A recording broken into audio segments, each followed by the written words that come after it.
What's up, y'all? This is your boy Robert Medley coming straight out of the Medley Media Podcast, the dopest podcast in North Carolina. Yeah, I said it.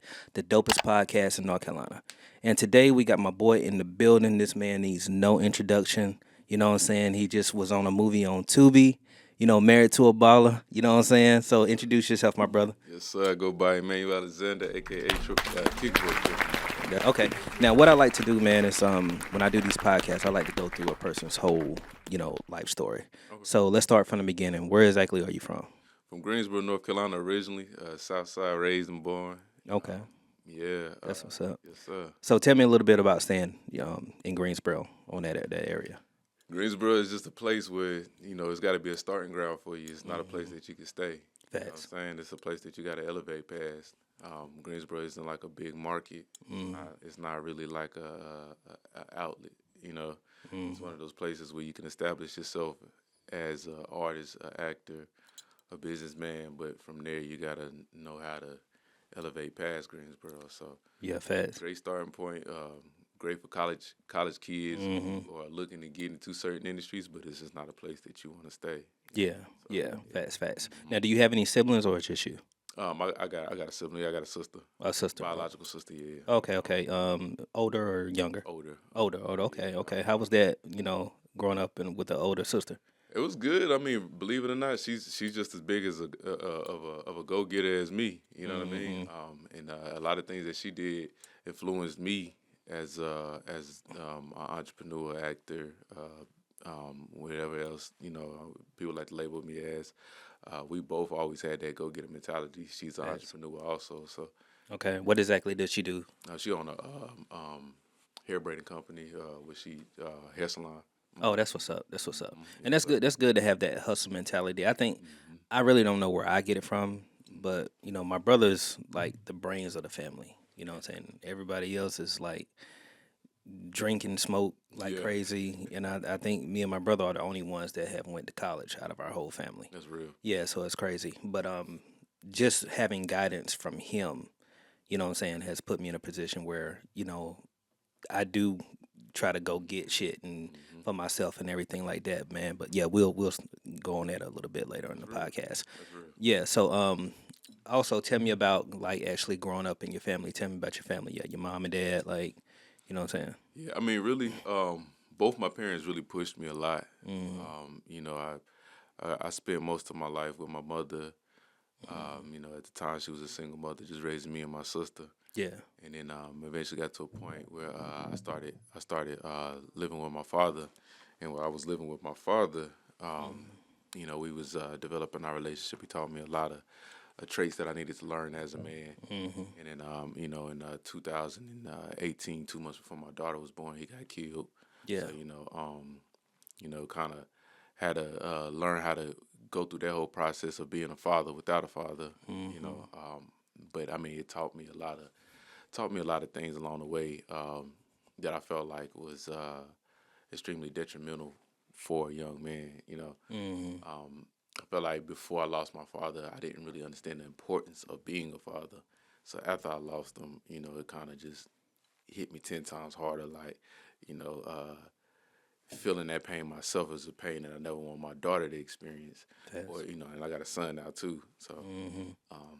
But yeah, it definitely made me better as a father, and I don't question God's plan, but Definitely. Now, when I first met you, I know the first shoot that we did, you had told me a little bit about it. Take me through that whole scenario. You know what I'm saying, if you don't mind. Yeah, absolutely. I mean, so pretty much, he was actually an entrepreneur. Also, he was killed running his business by a guy that was way younger than him. At the time, the guy was like 24. My dad was damn near knocking on like 60. You know what I'm saying? He was running a diabetic test strip business. The guy had set him up, and his wife, my pop's wife, was with him also, and guy robbed him. The crazy thing about it, he didn't get the money. Sad thing about it, you know what I'm saying? Well, I mean, make matters even worse. He didn't get the money, so he basically killed him for no reason. in attempts to try to get the money and try to kill his wife in the process. And but the wife, saying my stepmom, she lived, and my dad ended up sadly losing his life, pretty much protecting my stepmom. He was shielding my stepmama from bullets. So and that whole thing was just it really messed me up for a small period of time. But I mean, I'm a faith based person. You know what I mean? Mm-hmm. So it's one of those things was just like I had to kind of I know we always say you know um, we question God, but we know that God don't make no mistakes. You know what I mean? And everything that we go through in life is for a sole purpose. We don't necessarily always understand the plan, but we know that there's something bigger behind the plan. Definitely. And I will say that particular event in my life transformed me into a much stronger person. Not even just physically and mentally, but also spiritually. Yeah. So. Yeah. Damn. That's crazy. I'm sorry for your loss, bro. Absolutely, I appreciate you. Yeah. So did they catch the guy? They did. The guy actually just got sentenced this past November. Wow. Yeah, the same day that I found out about the release date of Married to a Balla was the same day I was actually sitting in court, and they actually just sentenced the guy 7 years after, almost 7 years after the murder, because the guy was pleading insanity. Damn, that's crazy. Yeah, and then crazy thing about it, like the state of North Carolina, and I mean even America's laws as far as murder, it has to be proven to actually be considered heinous. You know what I mean? A lot of people don't know that. That's why a lot of drug dealers actually do more time than murderers. You know what I'm saying? Because murder has to be proven heinous and has to be proven that that the person that killed this individual has to have had real ill intent. And it's a lot of arguments that can happen in court that actually prevents that from being held to capital murder, where they actually being sentenced to life and also the death penalty. So. Yeah, so I mean, I learned all of that through my father's case. You know what I mean? So it took 7 years, but they finally sentenced him, and he's looking at about like 40 plus years. And I told dude, what I'm saying, when we was in court, they gave me a chance to speak to him. I couldn't speak directly to him, but I had to speak to the judge, and they was like, "Is there anything that you want to say?" And I just told him, I said, straight up, it hurt, but I had to tell dude that I forgive him. Yeah. You know what I'm saying? Yeah. And the reason why I had to do that is because I understood my relationship with God meant more than what my feelings towards the situation with him meant. You know what I mean? So I had to find forgiveness in my heart. And and after that, believe it or not, doors started opening left and right. Yeah. You know what I mean? So It takes a big person to do that, man. It really does. I haven't ever been through something like that where a family member has died, but I've been through situations with myself where I have to I have to forgive people and everything. But I want to go back to that night of your father's death. So I have like so many questions because, like I said, we didn't ever.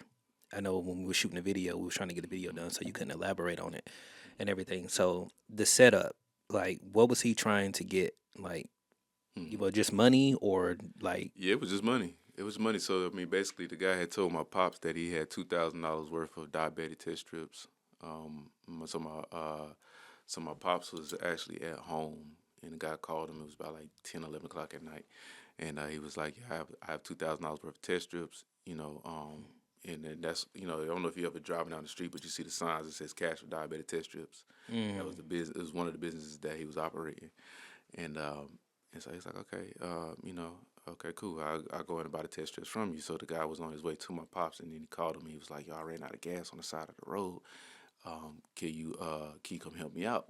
My pops was like, "All right, cool. You know what I'm saying? I got you." My dad was he was a giving person. He give you the shirt off his back. You know, he wasn't doing nothing illegal. He was an older man. He was like 54 at the time. You know what I'm saying?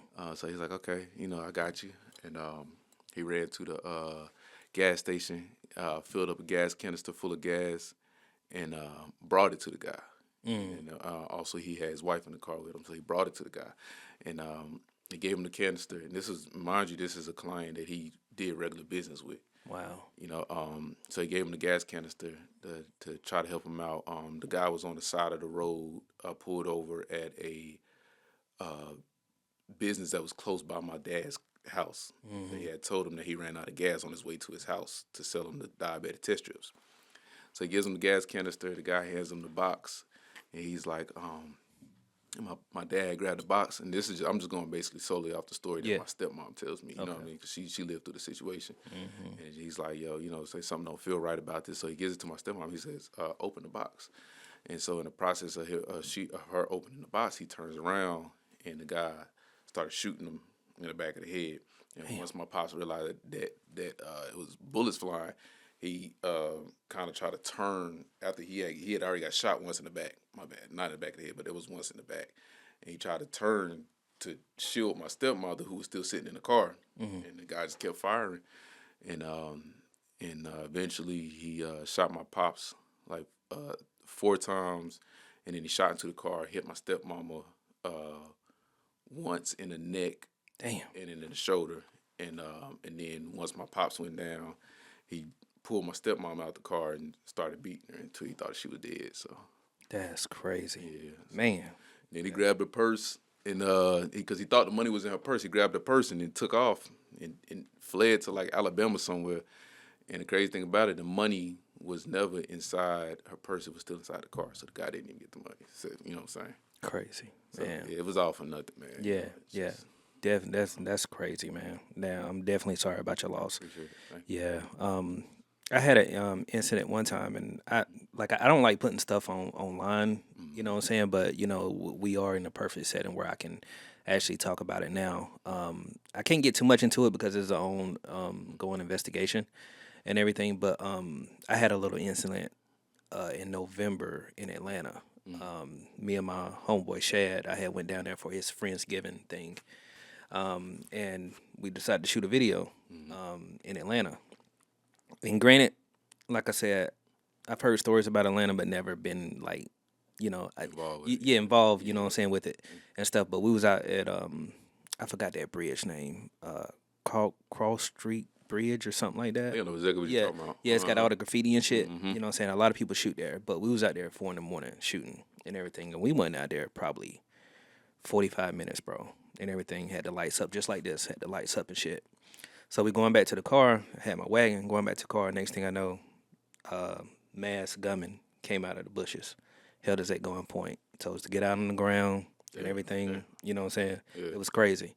So, that shit was like a movie, bro, because it was so many people coming back and forth Yeah. for us 4 a.m. But when we was getting robbed, Nobody was there. nobody Right. came there. Yeah. And then soon as the dude fled off, People started coming by. yeah, people started coming by because we like People probably already knew what it was about. yeah, because he took our phones and everything, and my equipment was in the car and everything because I had already packed up my equipment. So he fled off.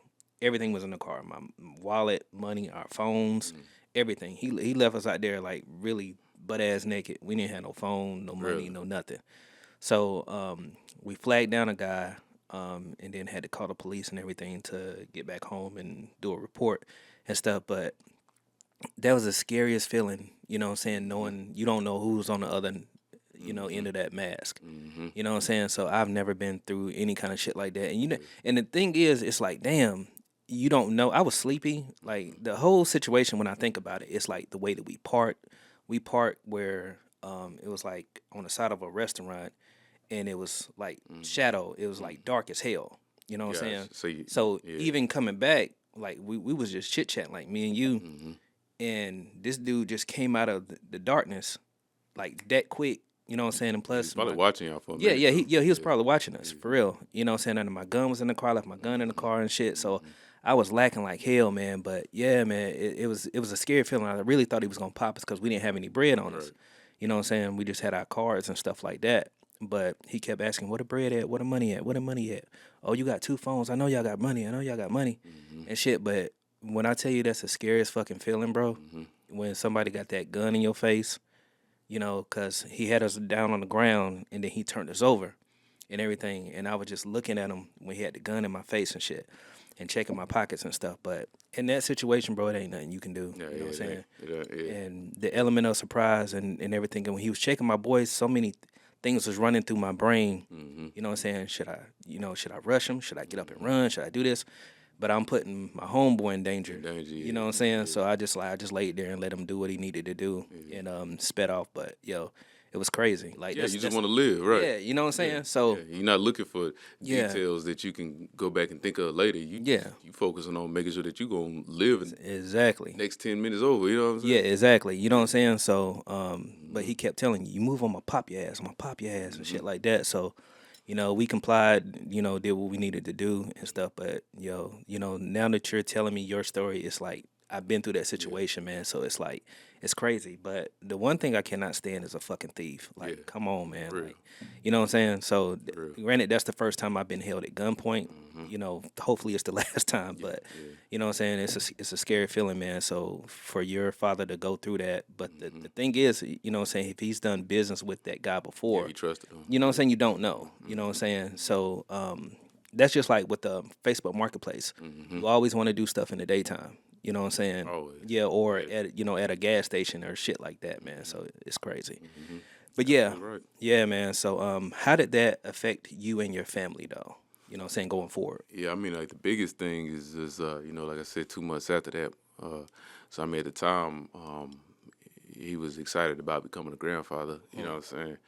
And it was only 2 months till my daughter was gonna be born. So that was like a highlight of his life at the moment. You know what I mean? So he was just like, yeah, I might be a granddad. You know what I'm saying? And then he was taken away, and so he never got to meet his granddaughter. His granddaughter never got to meet him. And so I think that's the biggest thing. It's just I never got to experience that bond. Yeah, facts. You know what I mean? So and then 3 years later, then I had my son. So you know what I'm saying. So he never got to experience being a grandfather. So it affected us in that sense. But like I said, I don't linger on the what ifs.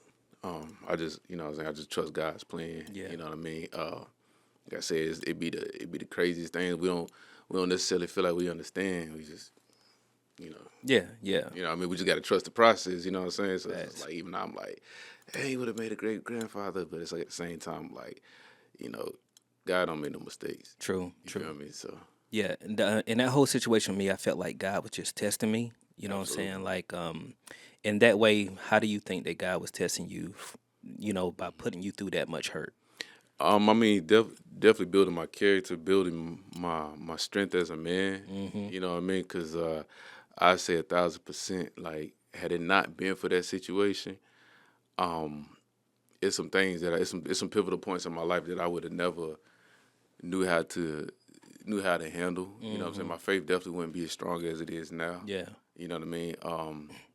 And I'm not saying like I'm the perfect person or I'm a perfect, I'm not the perfect follower of Christ, but at the same time, I tell you this, I'm a believer. Yeah, facts. You know what I'm saying? Just solely based off of the situations that I've been through, not even only just from my pops, but from my mother. You know what I'm saying? My mother, she did 8 years in prison for murder. You know what I'm saying? But it was self-defense. Yeah, you know what I'm saying? But so I mean, looking back over my past, you know what I'm saying? Like I said, a lot of people use their past as excuses to not be where they want to be in life. But and then you got those strong-minded individuals and those faith-based people who use their situations that they've been through in life to actually be able to help them grow. Yeah. You know what I mean? So. Yeah, definitely. I think the way that God was testing me with that situation, because like when I got back to the hotel room and I was telling my girl about it and everything, I really fell into a ball, you know what I'm saying, a state of depression and shit, because I was like, damn, my car's gone, all my money, my equipment, you know what I'm saying, like, and I had like up to like 30 grand worth of equipment in that car, you know what I'm saying, for its lights, all my cameras and everything. So, but when I got back home, I was on a mission. I was like, yo, I'm self-made, so I'm finna get it. You know what I'm saying? So, that's what I did, man. Because my situation, I was like, well, I'm gonna get out of shooting music videos because I want to do film. You know what I'm saying? But I was like, yo, I got to get my stuff back. You know what I'm saying? So the cameras that you see now and everything, like, Right. I got everything back within 2 months Right. of the robbery Yeah, and because everything. everything Yeah. still relied on your hustle. Yeah, exactly, Yeah. exactly. You Yeah. know what I'm saying? So that's one thing that I felt like I was tested on Mm-hmm. because most people will say, "Oh, but nah, I ain't doing that shit no more." You know what I'm saying? And my brother was that same way. He was like, "Yo, you got to get out of that shit." Mm-hmm. You know what I'm saying? But this is what I love to do. Mm-hmm. You know what I'm saying? So it comes with, hard times as well as good times. Yep.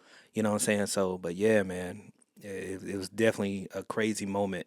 You know what I'm saying? I haven't talked to Shad in a minute, but I do know he wanted to take a break from the music because it scared Because of him. that And, situation, you know what I'm right? saying? Right. But yeah, you got to keep going, bro. Like, Yeah, you you know what I'm got to. saying? So, Yeah. yeah, but you know, some people deal with stuff differently, man. So Absolutely. I do commend you on that approach because Appreciate for it. you to forgive someone for Mm-hmm. some shit like that, Mm-hmm. you know what I'm saying? Like, and I went through a situation early in my life where my mom used to work at a drugstore and some crack addicts robbed the store. They was looking for pills, Mm. and the way my mom tell it, they put a gun to her back and head and everything. And you see my mom, she's real little, don't hurt nobody, God fearing woman, and everything. But I was so upset, you know what I'm saying? But it's crazy how stuff worked because on the process of them getting away, the car chase, they lost control of the car and hit a pole and died. Damn. Both of them. Damn. So it's crazy, man. But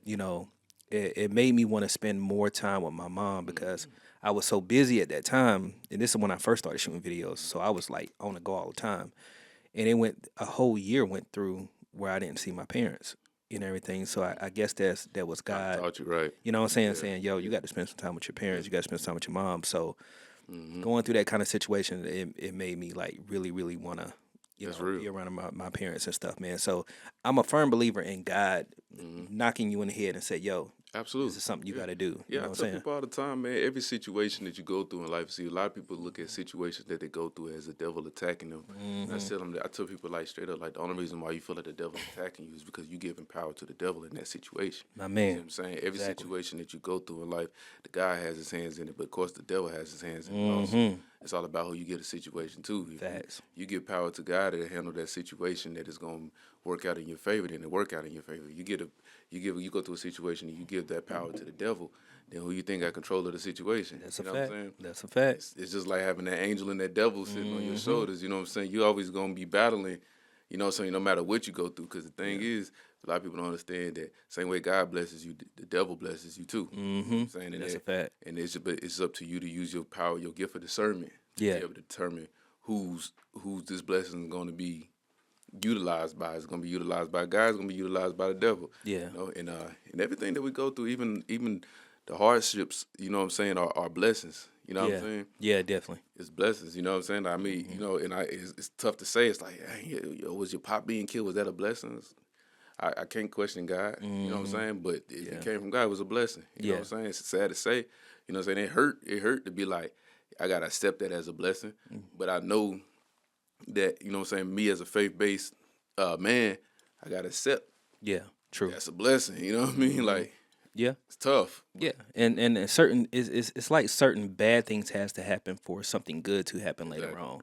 You know what I'm saying? I definitely a firm believer in that. You Yeah. know what I'm saying? I really feel like my incident, like I said, I could have crawled into a ball and said, "Oh yeah, I'm not doing yeah. not doing any kind of filming no more." Absolutely. It could have scared the shit out of me. You know what I'm saying? But it made me want to go harder. You know what I'm saying? 1000%. Like I got so many ideas when it comes to film now. It's ridiculous. You know what I'm saying? real. I feel like I got something to prove now that I'm living. You know what I'm saying? Like I'm like what 50 Cent say, I'm here for a real reason. You know what I'm saying? So, but for real, man. But yeah.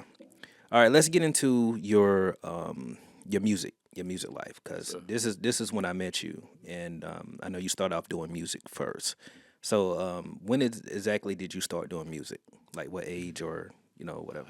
I started doing music at like 7, believe it or not. Cause my pops, he used to own one of the first studios in Greensboro. Oh wow. Yeah, so and believe it or not, a lot of people who actually, I'm not going to name drop, but a lot of people who actually own studios in Greensboro actually was around his studio back in the day. You know what I'm saying? And if I, you know what I'm saying, those who know who my pops is know exactly what I'm talking about. But so I've always been in the studio my whole life. That's what's You know up. what I'm saying? So I grew up around majority of the OG rappers from the Greensboro area. So and then I always remember being in the studio and saying like, shoot, this is something that I want to do. You know what I'm saying? I was picked up on the fact that my dad did it.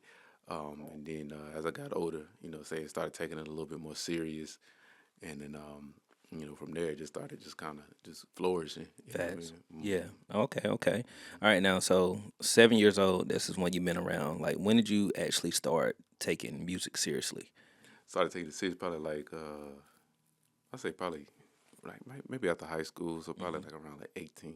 Okay. Okay. Yeah. Now, what kind of music did you grow up on? Like, just rap or R&B? Like what? Rap. That's all our area. That's all we was straight rap. I've always been a big Pac fan. Yeah. Huge Facts. Pac fan. Yeah. Yeah. Definitely. And then growing up in the Wayne era, became a Wayne fan, and I've always been about lyrics.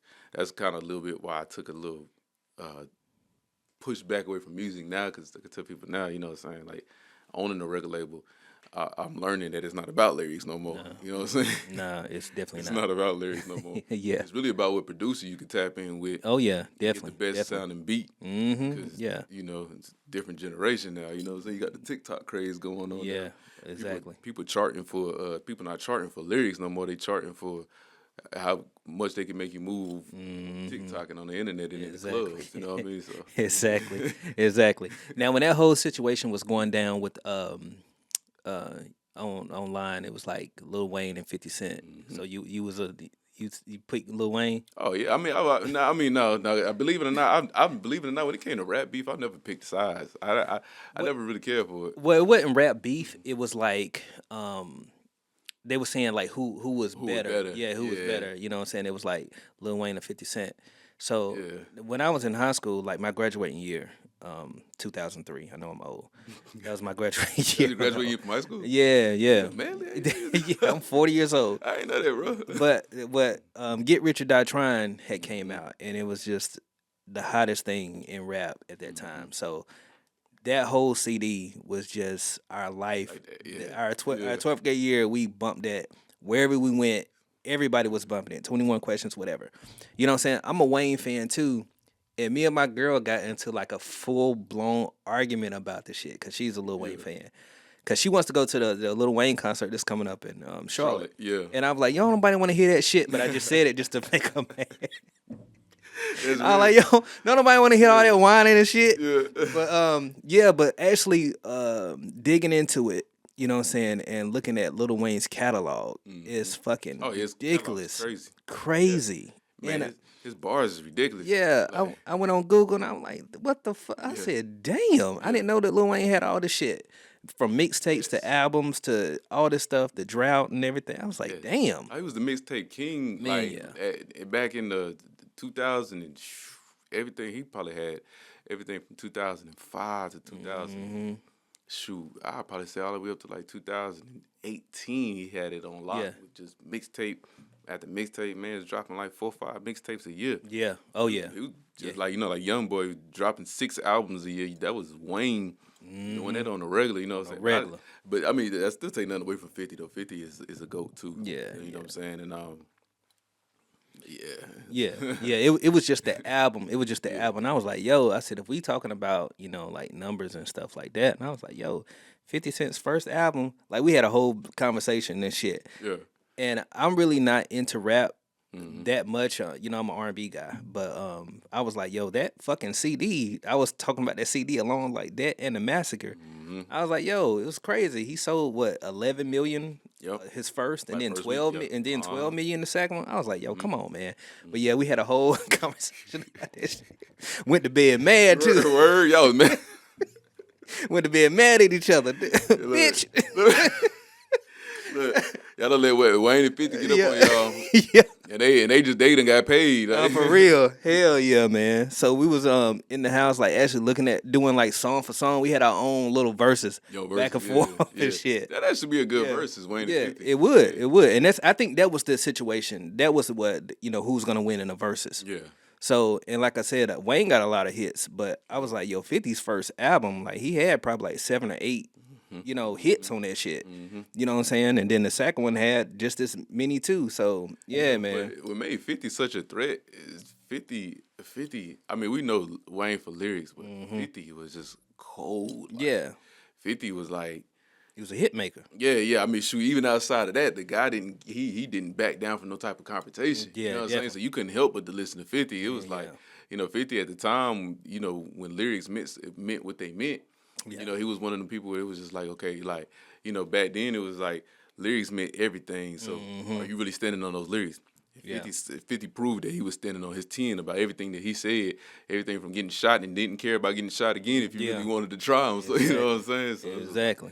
it's like 50 was, it's like Wayne and 50 was like apples and oranges. You know what I'm saying? It's like Wayne is that dude because he's so musically gifted. Facts, And 50 is that guy that we ain't seen a person of 50's caliber since Pac. Yes. You know what I'm saying? Facts. Like Pac hit him up, and he name dropped everybody that he did not care about, and he would tell you in an interview, and he would come to your face and be like, "Yo, he was F this, F that." You know what I'm saying? He didn't care. We ain't seen that 50 was the only person probably within the mix of that generation that actually would stand on his 10 the same way that Pac stood on his 10. Because for a while we had so much rap beef, but everybody was rapping and nobody was name dropping and saying nothing, and you know what I'm saying? And it was just that. 50, he didn't care. Yeah. And now that you say that, music has such influence on kids nowadays. I'm gonna tell you, when that shit was going on, I was like 11, like when the whole Pac shit was going on and everything. So we was really involved in going to the skate ring one time. Yeah. And I remember when we got into this big, it was like, it wasn't a fight, it was a fucking riot in that skate ring. Really? Just over, being East Coast and West Coast, and we was talking about Pac and Biggie.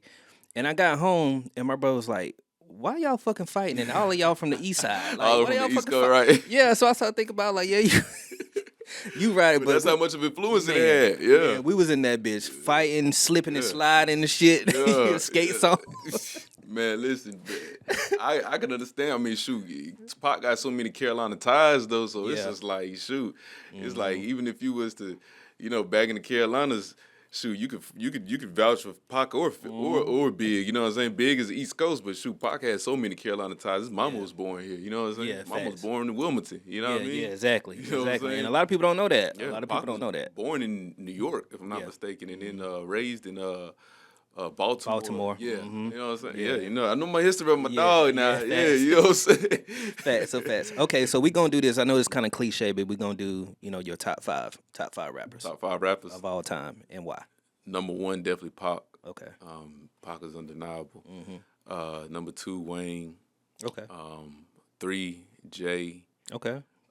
4, I'm gonna give it to Big, and then 5. Round out that list. What's the best way to round out that list? 5. Man. 5 DMX. Okay. Good list. Yeah. Good list. Absolutely. Okay. A lot of people don't put DMX on they top 5, which I don't understand why, but DMX was a dog, boy. DMX really created that crunk era. Like, you know what I'm saying? Like a lot of people don't know that, but that Rough Rider era, that was really like that jump to crunk, you know what I'm saying? I mean, of course, you had like Busta Rhymes who was kind of jumping that crunk thing off, but too. DMX and the Rough Riders that was really that crunk era, you know what I'm saying? Facts. And that motivated. I mean, that actually inspired a lot of the crunk music that came behind that. You know what I'm saying? So True. Yeah. Okay. Yeah, and far as my top 5, like I said, I don't really dibble and dabble in rap like that, but from the toss up from Biggie and Pac. I will put Pac first because, like, since I've been doing film, I've been traveling a lot, and even to different countries. And Pac is more universal than Big is. It's like when you go to these different countries, just like they got a Kobe mural, they got a Pac mural somewhere. Yeah. You know what I'm saying? So, and it's like I've only seen a Biggie mural, when I went to New York. You know what I'm saying?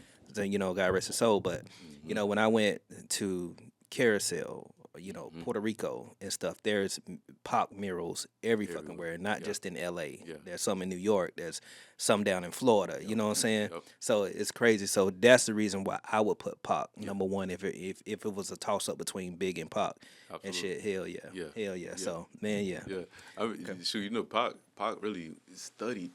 I mean, Pac is one of the probably few rappers who actually studied, went to school, to study. You know what I'm saying? Yeah, Music yeah. and poetry and stuff like that. You Yeah, know what I'm saying? exactly. So, Exactly. he's always been different. Yeah. Hit 'em up is still gonna hit 'em up is gonna be the best diss record of all, All time. time. It don't matter like who comes out with another hit crazy. diss record after that. Hit 'em up will always be number one. Yeah. You know yeah, what I'm saying? that shit's crazy. Yeah. Yeah, at the end and he talking shit. Mhm. I'm telling you, this when Yeah, Pac got on that, man. As soon as Pac verse ended, you just play it back. I was like, Yeah, I was like, yo, what the? And I was young, but I was just like, damn, what the fuck? yeah, Like, yeah. yeah. I remember the first time I heard it was in my brother's car, Mm-hmm. and he was like, yo, Pac and Big beefing and shit like that. So I was like, damn, what the hell? It was different, man. He was undeniable. He was Yeah. undeniable. Okay, now going back to your music, do you remember the first time you was in the studio? Like, what was your first studio session? Like, you recording, not when you was young, but when you recording. My first studio session was in a house studio session, and it was a house studio. My bad. And I mean, we had like this was I had to be about 15. Yeah, I was about 15 at the time. I still got the song, man. Oh shit, that's why I ripped it. I ripped it off YouTube. I said, "This is not getting out. It ain't not bad. I'm not. Yeah, nah." Damn. I still remember the lyrics and everything. Oh yeah, no, you gotta recite the first Nah, I can't do 10, it. 10 bars or something. Man, that was a tough time right there. Trying Yeah. to dig find my sound and everything. Yeah. Oh yeah. But yeah, it was a little home studio. We had like a little desk, a little computer. And back then we had like the little Dell desktops Yeah. and a little mic. Oh, I know how it is. Yeah. Yeah, I know how it is. I started in my mama's patio. Yeah. Yeah, so we had like a little Walmart microphone Yup. and all this distortion in it and shit like that. But we thought we was doing something, boy. For That's real. man. That's Yeah, real, man. man. Yeah. Now it was so crazy. Now you know what I'm saying, people got band lab and stuff now. Yeah, They used to yeah. put their phones out and Do it right on your phone. Man, it's crazy. Yeah, It's crazy. I wish we had that. man. Yeah, yeah. It's a white boy that I shoot videos for in Thomasville, and he used to record here. And I was like, bro, where you recording it now? He was like, I just do it on my phone. Yep. And I was like, really? And I said, the shit sound good. I said, it sound decent. You know what I'm saying? So I was like, yo, it get the job done. So Get the job done. man, yeah, man. Yep. So starting your own studio, Mm-hmm. like what was the mindset for that? Like why did you do that?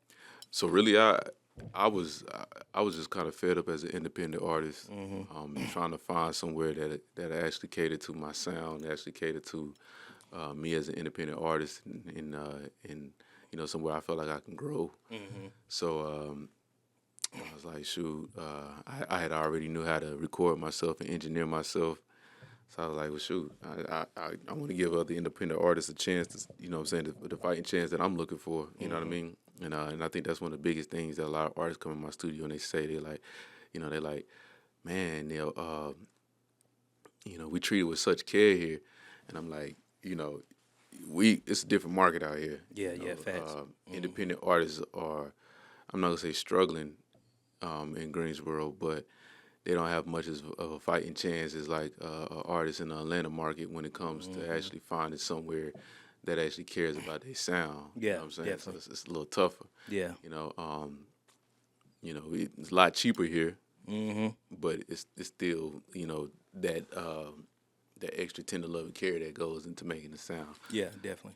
So that was really like my biggest inspiration as far as opening up one, and then that's one of the bit of pieces that I get from a lot of my artists. You know, saying, yeah, man, I love how much y'all take care of us here, and you make us feel good. You know, so you make the song it seem like you really care about the song. Yeah.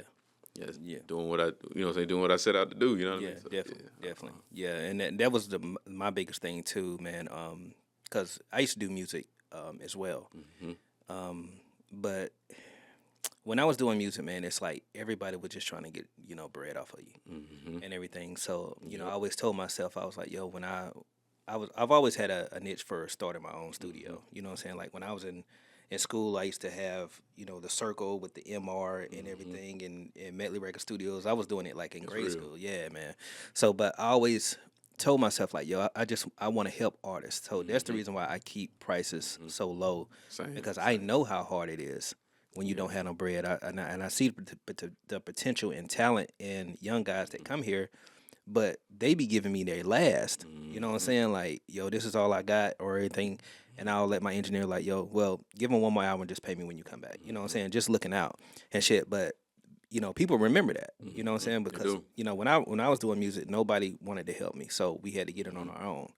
There was no YouTube videos really showing you how to do certain shit. You really had to like get out here and really, do trial and error. Like Yep. like for instance, when I first started film and everything, I would reach out to a certain videographer that I was inspired by, around the area, and he still shoot videos to this day. But he never gave me any information. Like I would hit him up, never gave me any information. I kind of know. I think I know what you're talking about. I ain't even Yeah, gonna lie. so I was like, okay, cool. You know what I'm saying? So it took trial and error just for me to learn slow motion. Exactly. You know what I'm saying? Like throw it in 60 frames per second. You know what I'm saying? But with me, when people ask me, yo, what kind of camera should I get? What kind of lens? I'm giving out information. I'm giving them the Information, right. blueprint because you know what I'm saying? So I don't know why people hold information like that or Exactly, gatekeep. You know what I'm gatekeep, saying? right. You know what I'm saying? I don't know if they feel like, they're gonna be better than them or whatever like that, but you don't understand, like, and to this day, like I've done business with the guy. You know what I'm saying? Like he's, made, logos for me and shit like that. So but I'm not gonna hold anything. If I ever come in a position where like Forrest, my production company that I just started, I'm gonna reach out to him for something because Yeah, the nigga's absolutely. talented as fuck. Absolutely. You know what I'm saying? But yeah, I felt some type of way at the front. I was like, damn, this nigga won't give me no jewels or nothing Yeah. and shit like that, man. Yeah. So, but it is what it is, man. Some people are like that, you know what I'm saying? But me, like, I'll give jewels away. Like, if you Yeah. want to learn how to do something, okay, I'll show you. FaceTime me. This is how I do it. Yeah. Yeah. I don't care, man. Yeah, because you can't be. Yeah. I mean, you think Walmart's scared of competition? Yeah, You know what I'm exactly. saying? It's Walmart. You know Exactly. what I'm saying? Yeah. Like, McDonald's ain't scared of no competition. You know what I'm saying? And the recipe is the same recipe that they always had. You know what I'm Exactly. saying? And Burger King can find out McDonald's recipe, but McDonald's like, shoot, I'm still gonna sell. You know what I'm Yeah, saying? exactly. Like, one thing that people don't understand is that we live in a consumer-based world where everybody is always gonna spend money. It's even Yeah. us as businessmen, we gonna spend money. Exactly. Nobody's ever not spending money. You know what I'm saying? It don't work like that. You can try to save all you want, but we live in a world where we're full of consumers, and you got those small individuals, the small select few people who know how to be businessmen. And the reason when you start understanding that it's more consumers than there are people who's actually willing to learn the business, you'll really understand that no matter what, I can give you all of the information, I can give them all the information. Yeah. We're all gonna still make money. Yeah, You know why? exactly. because the consumers still outnumber us. Yeah, You know what I'm saying? facts. Because we're still small. We're still part of a small percentage of individuals who actually want to go and learn Yeah. the information that we need to learn to be businessmen. You know what I mean? And, Yeah, and yeah. actually sell a product. So I can tell people all the time, I'm like, man, I don't gatekeep information because it's like you're never going to be no competition to me. We can open 100 studios in Greensboro. We can open, you know what I'm saying? There could be 100 people that's going to film videos in Greensboro. But at the end of the day, there's still going to be 1,000 consumers. Yeah, You know what I'm saying? There's exactly. still going to be 1 million people to shop your products to. You Yeah. know what I'm saying? And trust me, the demand outweighs the supply Yeah. all the time. Yeah, exactly. You know what I mean? So And some people just don't see it like that, man. Yeah, Like, yeah. and that's a great point right Yeah, there. yeah. Great point. Real. Yeah. Okay, now going it was no, it's last one last thing I wanted to do on your music stuff. Now, your albums. How many albums have you put out so far? The albums, I think, I want to say 3 or 4. Okay. Yeah, I think about 3 or 4. It's been, I think about 3 years now since I really tapped into the music market on my own personal level. Yeah. But so it's about 3 or 4. Okay, okay. Do you have like a favorite song that you've like recorded or that means the most to you and why? I probably still say the song that I did with Tia Corinne, Okay, Zodi. I think that's still probably my favorite joint, just because it happened so spontaneously. Like, I had heard Tia's song at the time. She had that Lotto song that just hit the radio. I think it was like the day of. I was like, dang, I gotta reach out to Shorty and see, what I'm saying? And they was like, yeah, she from Winston, da da da. So I reached out to her on Instagram, and I was like, yo, how much for at that time, say Tia was still on the up and up. I think, what I'm saying, Tia didn't even really know much about the industry at the time. Yeah. And so I reached out to her and I was like, yo, how much for a hook? She was like, shoot, I mean, $150. $150 a lot of It's Tia Korean we're talking about now. Tia Korean. Yeah. It's Tia Korean now. Yeah. Back then, you know what I'm saying? So she was like, yeah, just throw me $150. Like, shoot, that's it. That's all you want. She's like, yeah, just throw $150. And then she sent me back I sent her the beat. She sent me back the track with the hooks on it and the verses open. Mm-hmm. And I got it back, and then I recorded it. And then and next thing you know, we had a hit on our hands. And then I said, how much for you to come out and shoot the video? She was like, shoot, she was like, like I said, she was like, shoot, I don't know, just throw me some gas money. That's like, what's up. All right, we'll send some gas money. That's what's up. Came out, we filmed the video, and the video was crazy. And the next thing you know, that song ended up blowing up. Yeah. You know what I'm saying? Yeah. So, yeah, and then you can't get a Tia Korean hook for $150 now. So so that's gonna always be my favorite. Definitely can't. Yeah. So I shot a video with her a long time ago. This is when she had like the short pink hair. Pink hair, yeah. Yeah. But I remember it's like, I don't know, man. It's like with me, whenever I'm around somebody, I feel their aura. Yeah. And I always say, yo, that's person. the one, That's the one right there. Mm-hmm. And she definitely had it. You know what I'm saying? Yeah. Because the first video we did it like at a go-kart place, and then we did another scene inside of a house. But just her aura and just her look and everything. Because the first time I seen her, I'm like, who the this fine Chinese motherfucker looking motherfucker. Blazing. Yeah, blazing. Hell. Blazing. But yeah, that was my first thought Yeah. and shit. But then when I heard her rap, I was like, damn, yo, she dope. Yeah, you know what I'm saying? She had that aura. She gave me the same feeling when I saw Baby for the first time. You know what I'm saying? And the first time that I saw Baby perform and everything, the crowd wasn't moving. The crowd was just like, on some shit like this. But now he's doing fucking arenas now. Hey, That was right when Baby was blowing up. Yeah. That, Animal Joint. Animal joint, yeah. Yeah. Damn, that's crazy. Yeah, we man. do go that far back, man. That's crazy. It was crazy. You know what I'm Yeah. saying? And when I first, that story is crazy too, because I remember Stunny had called me. He was like, yo, I got a feature with Baby and everything. And I didn't know who Baby was, but my the dude that I used to fuck with, Logic, he used to tell me, but it was Baby Jesus at the time. Baby Jesus at the time. Yeah, Yeah, so that's how I know him as Yeah, Baby so, Jesus. so yeah. he was like, yo, this dude Baby Jesus from Charlotte, making moves and stuff like that. But it was just like regular conversation. I didn't know who he was. Yeah. So when Stunner was like, I'm doing a shit, I'm doing a feature with Baby, and I was like, is that the same dude, Baby Jesus? And he was like, yeah, he from Charlotte. He got a little buzz right now. So I was like, all right, cool. So when I heard the song, you know what I'm saying, I listened in the car, dope. Yeah. You know what I'm saying? I didn't really think too much of it. I was just like, yo, just a regular, video shoot. Yeah.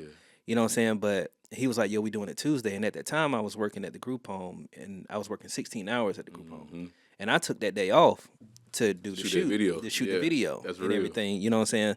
But I'm really glad that I took it off because, that it changed my life. Yeah. You know what I'm saying? But we pulled up at the shoot, and I'm having like this whole concept of, what I want to do when I listen to the song, you know what I'm saying, trying to direct it and everything like that. And Baby was like, yo, I'm gonna just turn up in here, you know what I'm saying, on some quick shit. Like, just turn up in here.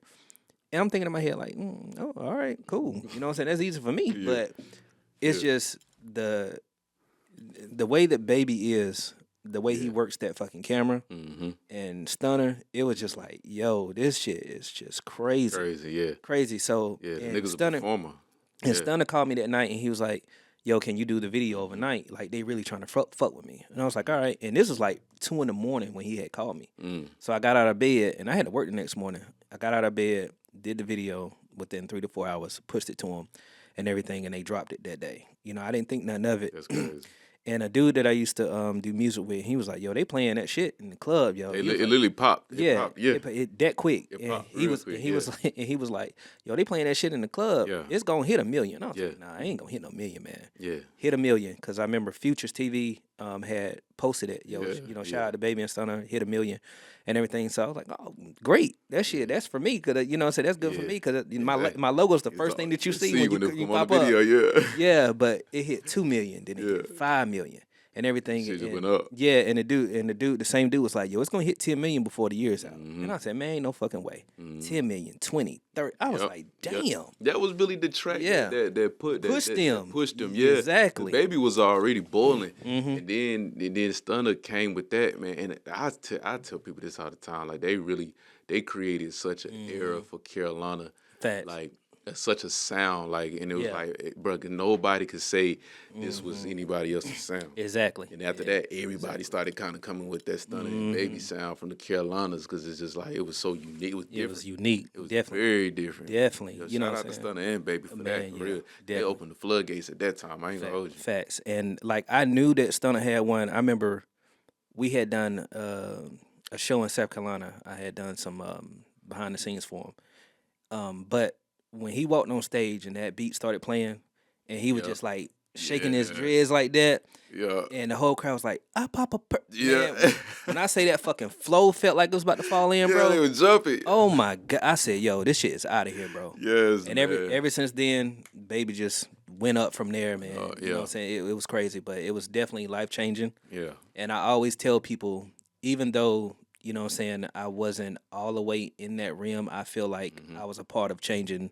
North Yeah, Carolina absolutely. music. You know what I'm saying? Listen, man, I lie So- to you not, bro. Everything from Baby, you, man, there's so many people that like literally. I want to say, what year was that? Like, what was that? 2018, It was 2018. Yep, 2018. 2019, like somewhere around that. Man, Yeah. listen, them niggas literally opened the floodgates Trent for wide what open. Carolina music is now. You Wide know what I'm saying? And like, granted, yeah, we still got a lot of, you know what I'm saying, a lot of work that we got to do. Yeah. But a lot of people don't understand that that's what at the time that was the new agenda. That was the transition from what we knew as always being, you know, the state that birthed PD and Yeah. birthed Cole.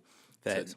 Oh damn, it's Carolina. Facts, You know facts. what I'm saying? Like people used to know us as take your shirt off and spin Yes, around sir. your head like that. You know what I'm saying? Exactly. Shout out to PD, but that's what we was known for. Yep. And then it came to, you know, Baby to Suge, like it was like, yo, oh shoot that. You know what I'm saying? That little bounce with bop, it. yeah, you know what I'm saying? Like Carolina, like shoot, even you know Yeah. what I'm saying, even Sauce had his own walk and everything, bro. We had a whole man, you got it, man. You gotta give like I said, like I don't care what nobody say. To this day, I give Baby his credit. Oh, yeah. I get Stunner his credit. I get, you know what I'm saying, you your credit, you know what I'm Appreciate saying? that, man. But even before you know what I'm saying, like even before that, you opened the gates for a lot of people to understand that like, oh boom, yo, like niggas didn't know how to get music videos back then. You know what I'm saying? Everybody was like, yo, who do music video? Melly. Yeah. And you be like, okay, so boom, Melly pull up. He got his camera and he got his gimbal and he ready to shoot in a boombox. And we did not know at the time that that's really how music videos was shot. You know what I'm saying? Like we didn't understand. So like Melly pull up and boom, and you know what I'm saying? Niggas was, you know, so of course you had people that was like, okay, dang, that's all it take. You know what I'm saying? But you would pull up and boom, shoot it, and we done in 2 hours, and like that's it. Yeah, exactly. Yeah, I get it back to you in about 2-3 days. You'll have it. You know what I'm Yeah. saying? Like that, all of that, man. Believe it or not, that really opened a lot of doors for a lot of people who are now able to, you know, prosper in the ways that we are. And it happened everything from Baby, Stunner, you, and everybody else who was involved with that movement. You know what I mean? Yeah. And I was such on a grind at that time, man. It's like, and the name was popping so much that I was the people that would call, like if motherfuckers drunk at 2 a.m, yo, let's shoot a video. Yeah. Call me. Melly. And I'm pulling up. Yeah. You know what I'm saying? And it had an effect on my relationship too. Yeah, You know what I'm yeah. saying? He was Because the female that I was with, she wasn't completely understanding, you know what I'm saying? You know, about you know, my grind, and you know, this helps you too. You know, it trickles down to you. You know what I'm saying? But yeah, when you're in a relationship and you're a businessman, you know, just like yourself, you have to have somebody that is willing to you know what I'm saying? Yeah, right. compromise. Yeah, definitely. Yeah, she got to be definitely so. understanding. Got to Oh be yeah. understanding. Yeah. Oh yeah. Okay, and now that we are on North Carolina music topic, what do you feel about North Carolina music like right now? I feel like North Carolina music has a lot of potential, and there's still a lot of growing that we got to do. Facts. But I would definitely say 100%. You know, what I love to see is that there's so many artists who are willing to fight for it. You know what I'm saying? Who's willing to jump out there and say, okay, boom, I can do this. You know what I'm saying? And that's just as owning the studio. Like I see a lot of real potential. Of course, we got a lot of work before we can get our market as big as Atlanta and Miami. Facts. You know what I'm saying? Places like that. But Charlotte is a boiling point right now. It is. It's growing. And I tell people really the only thing that Charlotte is missing to really take our entire music industry off is mainstream outlets, mainstream media outlets. That's what we need. We need everything from, we need the BET Pluses. We need the ESPNs. We need the Fox networks. We need those stations in Charlotte. You know what I mean? Because those are our real outlets to actually making Charlotte a hub for entertainment. Yeah. You know what I'm saying? And a lot of people are like, oh, yeah, I want to be the first artist to pop out of here. Yeah, that's fine. But, you know what I'm saying? Like, we could actually show them, like, you know what I'm saying? Like, shoot, boom, Tubi was owned by a man a couple of years ago and was bought by Fox. You know what I'm saying? For like... Damn, so Fox owns Tubi. Oh, Fox owns Tubi. I didn't know that. Yeah, damn, that's crazy. I bought it from a man for like $1 billion.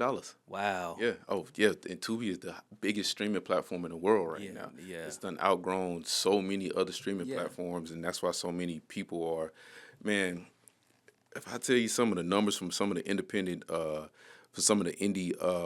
filmmakers that I've actually worked with, and they told me how much money that they made off of films that I was in. I was like, damn, seriously? Like, nigga, what my check? Yeah, you know what I'm saying?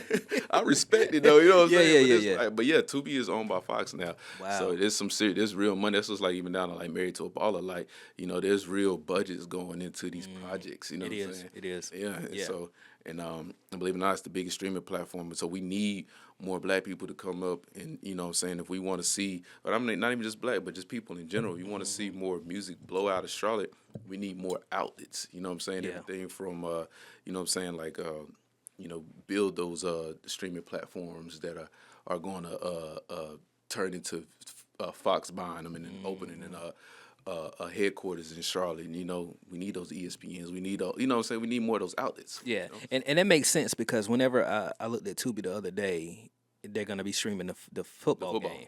Yeah. So that makes Super sense. Bowl. I didn't know that. Yeah, wow, I didn't know that. Yeah. And I think the reason why, and I didn't know it was the highest, streaming services now, but they look out for independent filmmakers. Yep. I see Marcus Houston and them, their company. Like, they're always dropping movies left and right. Exactly. Like, left and right. Yeah. And I mean, they make their revenue off of streaming. You know what I'm saying? Yeah. You tell somebody, I can give this to you for free. You don't got to pay for it. We're going to charge the people who are showing you the ads. You make your money. You know what I'm saying? Like, now, you know what I'm saying? You got everybody running to your platform to watch movies. Now they happy. They like, shoot, boom, it's free. Well, I can open up Tubi right now and watch.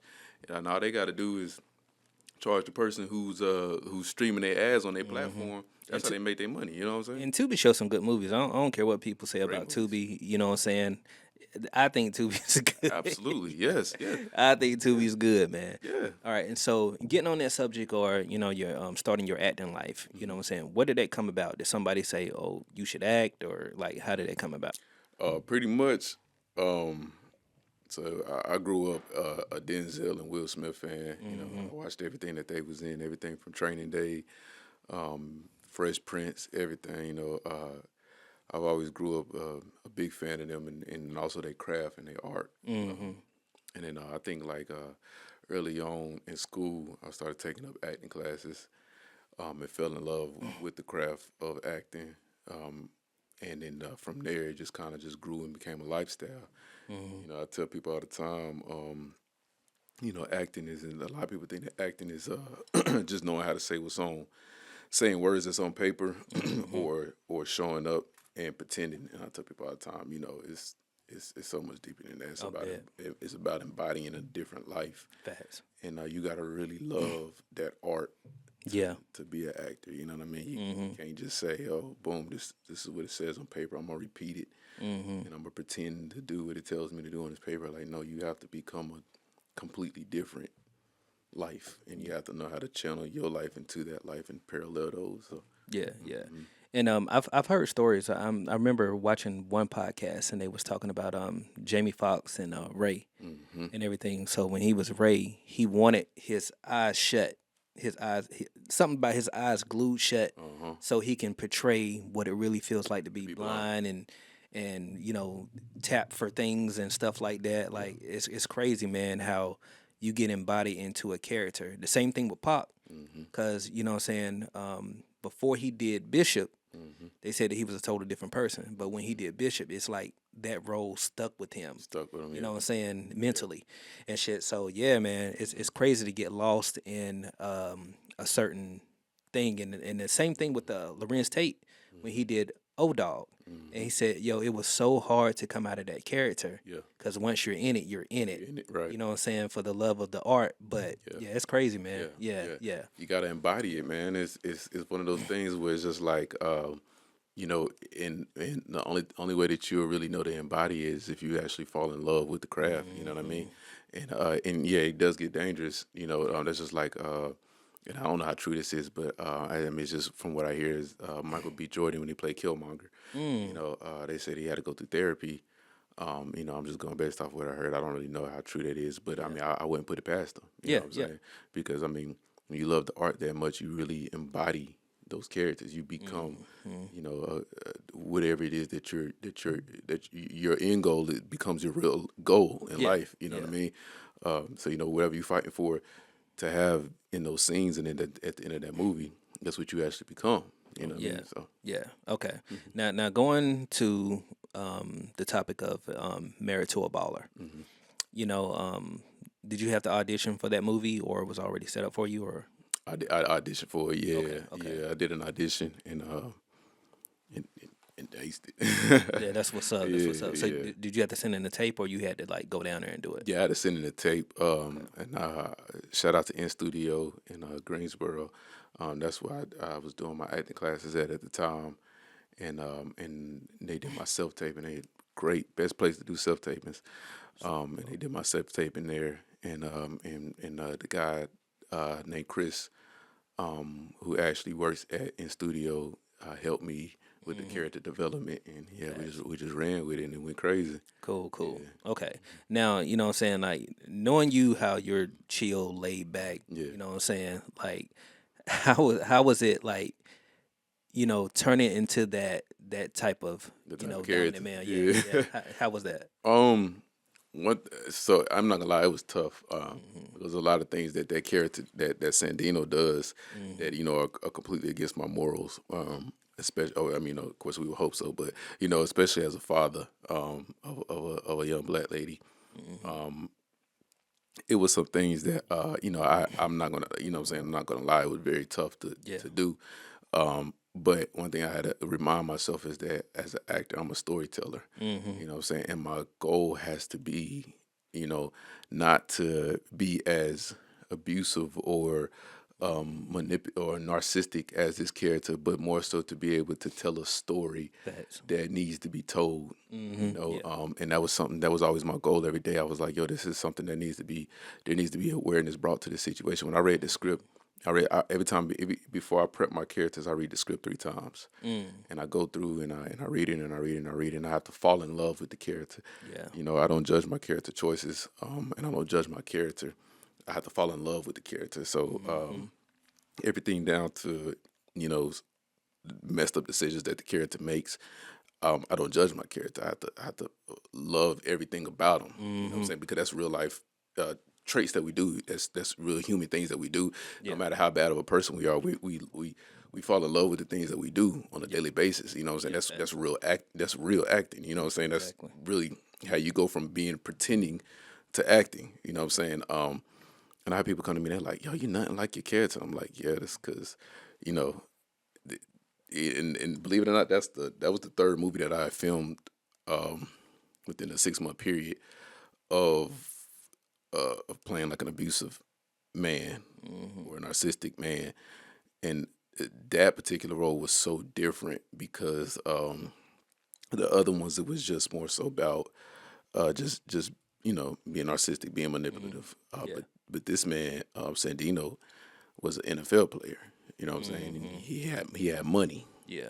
And so it was a little bit different. His power was so much more different than just being, just being me feeling like a narcissistic man. This is a man with money. Yeah. Man, well, I mean, that type of money is NFL money. You know what I'm saying? It's a man with NFL status. You know what I'm saying? So yeah, but yeah, so it was tough, but it just took some work. Okay, that's what's up. Now, did that drive you more to doing more movies, like the confidence builder and everything? You know what I'm saying? Because it definitely a good movie. You know what I'm saying? Like when I was looking at your page, I was looking at the behind the scenes of the director. I went to the director's page. The other cast members. I was doing some digging. You know what I'm saying, when y'all was actually filming it. Yeah. And everything. But yeah, man. Definitely good luck with that. You know what I'm saying? Because you definitely did a good job. Appreciate you know what I'm saying? that. Thank you. Just being a movie critic and loving movies and stuff Yeah. like that, man. I was like, oh yeah, he did a great job. Appreciate you know what I'm saying? Appreciate it. Thank you. And then the rollout of the movie was great too. It being a Tubi original and the director did a great job. Shout out to her. Yeah, shout out to Emily. Yeah. I was gonna say, was it She Wolf? Yeah, She Wolf Films. Yeah. Emily. And big shout out to her, man, because a lot of people don't know she's. So you see black films, we expect black directors. The directors, yeah. But the thing is that people don't understand that. I mean, a vision is a vision. What I'm saying, what somebody's able to pull off is, what I'm saying. And big shout out to her, because it's not easy to make. To tell such a story that has such a deep meaning to it, and make black people still look great in the process. You know what I'm saying? And that's something that a lot of people overlook with this film. It's like of course if she was a black director, we expect a black director to make black people still look great. Yeah. You see what I'm saying? But she's not a black woman, and she made black people look great. Yeah. She brought black excellence to the screen, you know what I'm saying? So, as a director, so, you know what I mean? So, yeah. It's real. Yeah, and you definitely have to take that league. One of my favorite directors, Spike Lee. Yeah. You know what I'm saying? Like growing up on his films and actually seeing a black man like him and John Singleton actually telling these stories and portraying black people not only in a negative spot, but a positive spot as well. Right. And just the struggle. You know what I'm saying, as well. So with that, the movie and everything, you know what I'm saying, it made me, because, the way I was raised, not getting too much into it, I saw the abuse that my father did to my mom. Absolutely. So, you know what I'm saying, so I could relate to shit like that. He didn't want her talking to nobody. You know what I'm saying? Like, my mom used to, like, hold her head down, but, with certain people. She couldn't hang around family. Like, it was really fucked up. You know what I'm saying? So, you'd actually seeing that, I was like, yeah. Yeah, he playing that role. Actually seeing it. You know what I'm saying? So, but yeah, man, he did a great job on that. Great job, man. And we're gonna play a game before you go. Okay. You know Bet. Okay, well, I'm gonna do it this way. Okay. Because I know that you're into hip hop. Yeah. You're into film. Which game would you want to play? The hip hop or the film? Let's go with hip hop. Okay. Yeah. Okay, let's do it. Yeah. All right, let me see. All right, this is like 90s, 2000 hip hop. Okay. You know what I'm saying? So More my league, there. and 90s hip hop I think is the best. Yeah. You know what I'm saying? So we're gonna play a few joints with this. Okay. You know what I'm saying? Let's shuffle them out. I ain't played this game in a minute too, man. So I'm ready. I'm ready. Look, we talking about hip hop, man. I hope I don't get on here and embarrass myself. No, and I'm gonna let you know. Nobody has ever came on this podcast and got 100% of the questions right. And I only do probably like 5 or 6. So I always keep it short. But you know what I'm saying? Yeah. Just to let you know, I ain't trying to scare you. No. You good. Well, I think I got him, dog. You know what I'm saying? I'm gonna try. Nobody got this right. Yeah. And it was one guy on the podcast that got like all of them wrong. Really? And he was like, Millie, you ain't finna put that out, your nigga. Yes, I'm finna put it out. Yeah, it's real. You gotta put it out. It's okay. It's okay. Hold on, let me see. I'm gonna start you off with something. Okay. Okay. All right. This is a Snoop Dogg and For Real question. Okay. What does Snoop and For Real want their girl to know? What does Snoop and For Real not want their girl to know? No, they want their girl to know. Want their girl to know? Yeah. And the crazy thing about it, I know this song off the top of my head. Yep. Gosh, I can't remember the name of the song. Damn.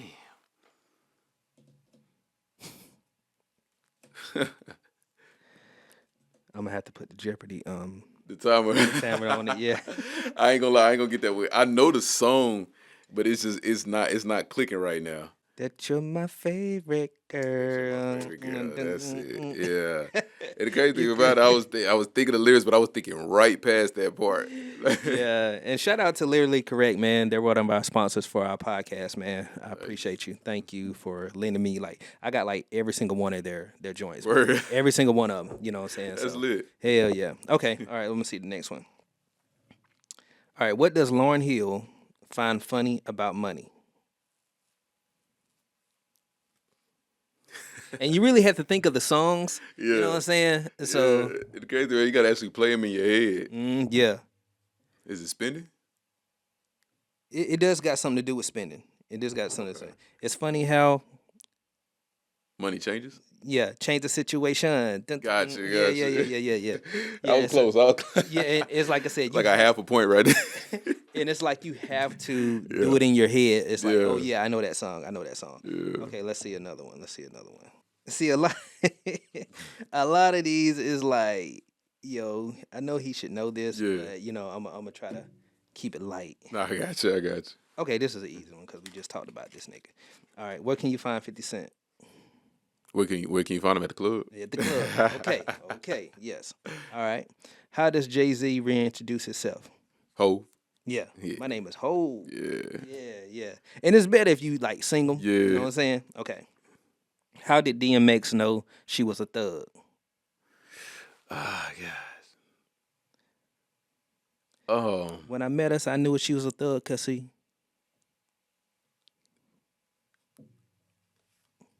Damn. I can't get that. I know it, but I'm trying to play the songs in my head. It's that one song, How It's Going Down. Say it for me. That song, How's It Going Down? Yeah. Yeah. You know that song? I do, but I can't play it in my head. It's like right there. It's like I knew she was a thug because when I met her, she had a scarf on. And the crazy thing about it, I was thinking scarf, and I'm like, nah, I don't want to say that because okay. I was thinking bandana. You good? Yeah. Okay. Okay. What's Too Short's favorite word? Bitch. You gotta say it like him. Bitch. What's my favorite word? Okay. All right.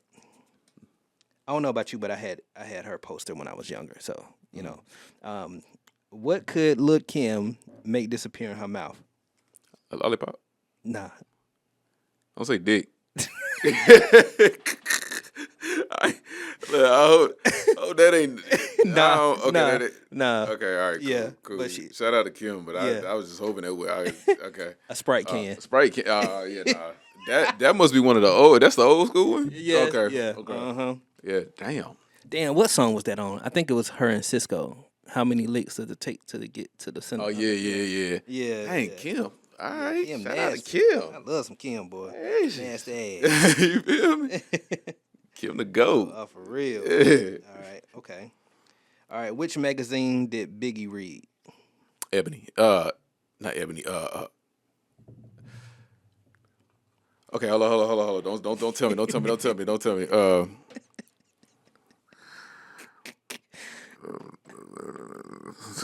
Okay, hold on. Okay, hold on. Hanging pictures on my wall. Yep. No. Gosh. All right. Don't tell me because I got to get to the beginning of this song. Yeah. But okay. It be on the tip of your tongue. Yep.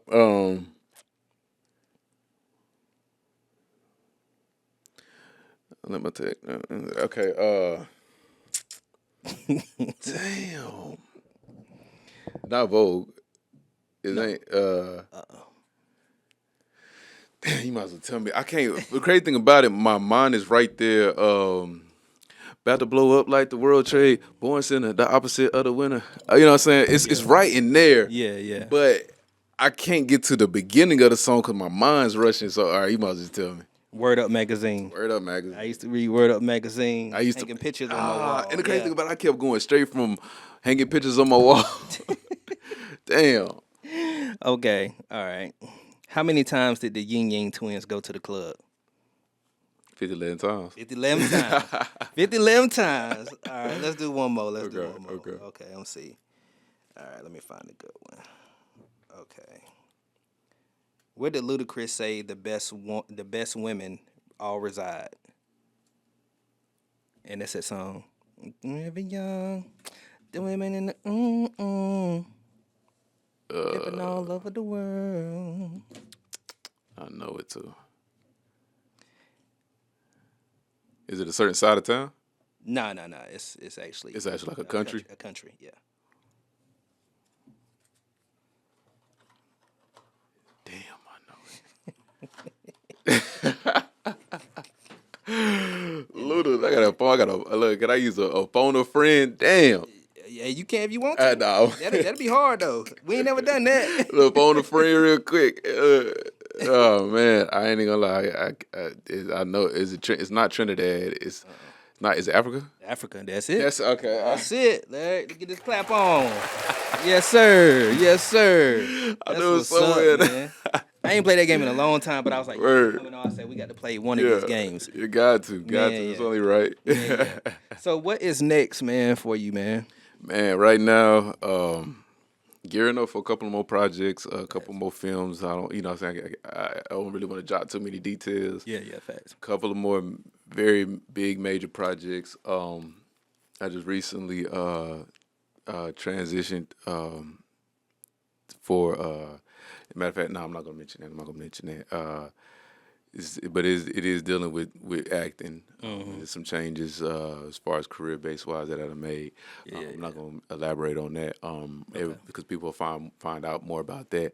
And then also I'm in the process of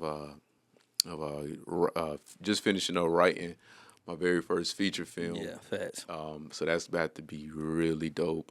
So hopefully, once after we get done pitching it, and it gets picked up, hopefully I can direct it. That's the goal. So, so we working on budgeting and everything for that. And I mean the pitch deck for it and everything looks amazing. The concept is amazing. So hopefully I'm able to squeeze that into my schedule this year. But right now I'm looking at 5 potential offers for 3 movies and 2 series. So man, just staying busy, man. This is gonna be a very busy year. Yeah, definitely, man, definitely. And you're a trooper for coming out at 12 at night, man. Appreciate it. You know what I'm saying? Like it's been crazy, and I was like, man, I got to get my boy out here. So I was actually thinking, I said, I'm gonna just hit him up to know that I'm still serious. Yeah. But when you said, yo, you come out, I was like, oh yeah, it's on then. Yeah. I was up chilling, man. I had just left from the studio, so Yeah. I was like, man, and I'll be so far. I'll be in and out of town, so I'm like, all right, cool. It's like, yeah, boom, you hit me. I'm gonna make it happen. You know what I'm saying? And I really appreciate that. I appreciate you, man, for real, man. Real talk. And I appreciate you coming through, showing love. You know what I'm saying? And everything that you're doing, man. Like from the first time I met you, bro. Like I'm very, very proud of you, for real, man. Yeah. So you definitely. Like people need to give people a flower. I don't know why niggas don't be wanting to give niggas they flowers. That's real, man. That's real, man. Like, and you definitely getting flowers over here. That's one reason why I was like, yeah, I got to do a podcast with him. Appreciate you, man. You know what I'm really saying? Appreciate that. Before you on the red carpet with, Michael B. Jordan and Denzel Washington, I was like, go look at that damn podcast. Facts, bro. That's real, man. I appreciate it. Oh man. yeah, Real no doubt, man. Thank you again. Absolutely, man. Appreciate you. All right, now this is your boy Robert Medley coming straight out of the Medley Media Podcast, the dopest podcast in North Carolina. Yeah, I said it, the dopest podcast in North Carolina. And as always, pull up, shoot, edit, repeat. Peace. Yes, sir. That was dope, man.